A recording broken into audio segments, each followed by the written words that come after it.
there's going to be dips and there's going to be peaks and valleys. And, we experienced those, but just can't do it. Right? I just got in here late. I didn't get your impression of the first scrimmage. What'd you think? It was okay. It was pretty good. Our guys. Are you asking about the quarterback specifically?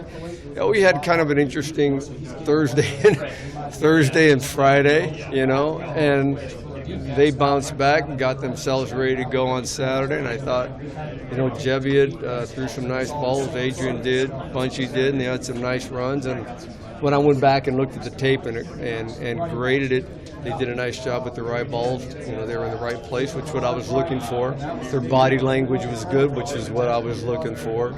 And they played at game tempo, which is what we were looking for.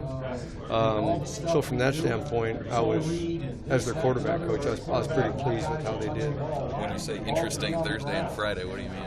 Well, let's just say they probably weren't processing information as fast as they had been in previous days. So it was one of those couple days, and they know as well as anybody on our football team we can't have those days, but it happened, and away we go. How do you address that when you have a day that you can't have? How do you talk to your guys? Well, they see the tape, and and they're watching, and they understand. They have that feeling just inside themselves, and they feel the difference. And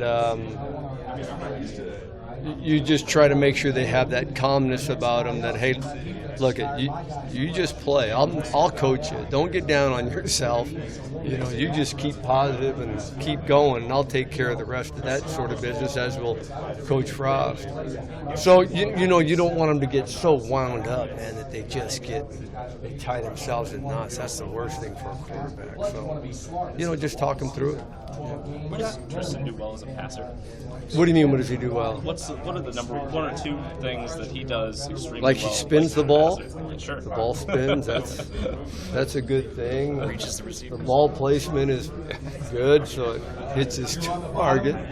Yeah, you probably could answer that yourself.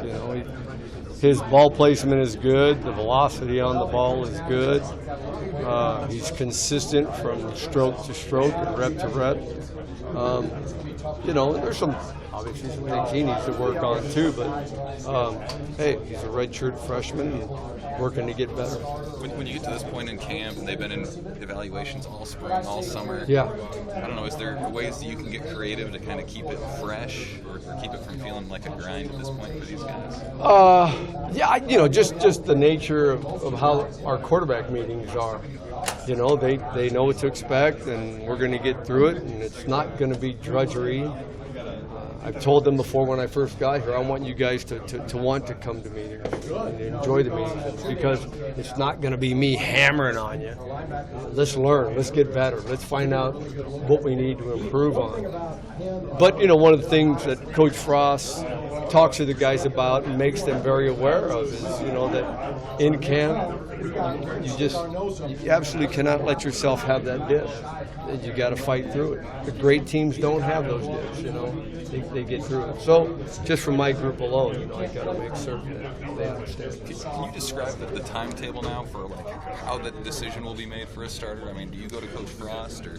He'll come to us, and we'll have a staff meeting, and he'll talk to the coaches, and we'll ask what we think, and he'll ultimately make that decision. When it comes to establishing your number one guy as far as preparing for a game, in your experience, how long does that take, especially for the first game in fall camp, for not only just for the quarterback to get settled in, but for that chemistry to develop with the receivers?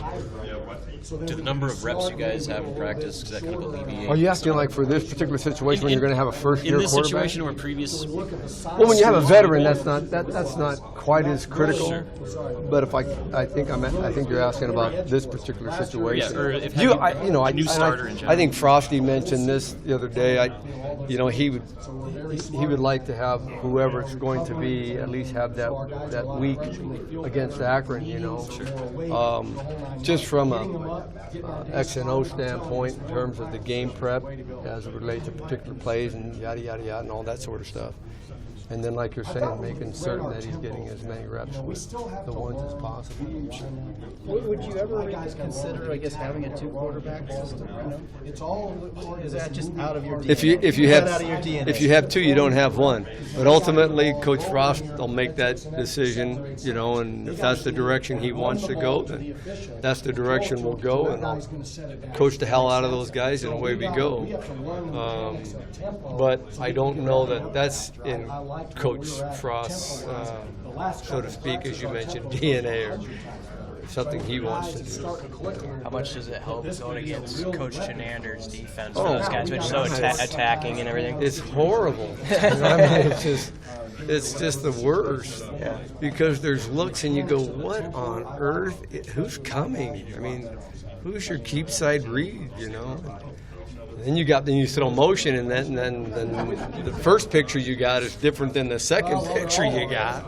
And it can be maddening, man. So, but it keeps us on our toes. Right. You know, we have to be really disciplined with just our rules in terms of within the framework of the offense that Frosty has set for us. Do you ever have to tell a quarterback if they get you with something like they ran something pretty nice? Well, they got us. I mean, and, you know, but that's going to happen even in a game. You know, no matter who you play, they got you. Don't make a bad play worse. Okay, they had a defensive structure that was just going to just kill it. Well, don't make a bad play worse. Let's move on to the next play and let's go. But yeah, you know, hey, they won one. You know, don't force the ball downfield if we're throwing it, and don't make a bad pitch if it's the option, and don't make a bad read. Coach, speaking of the reads, what kind of strides have your guys made in the film room this fall? I don't understand the question. Just with how differently they're looking at film versus what you saw during the summer or during the fall, beginning of fall camp. How differently are they looking at film, do you think, than how they started? Well, if I'm going to answer your question properly, they're looking at film from the vantage point of how we run our offense. You know what I'm saying? So, you know, what is the defensive structure and who might be as key as read on the keep side is something that for example, Tristan maybe never had gone through in this former offense because that wasn't part of the deal. But for us, it is. So they're looking at it from that standpoint, if I understand your question. You said you jump right into the advanced stuff right away whenever you're studying film, whenever your quarterbacks are studying film of this offense. Yeah.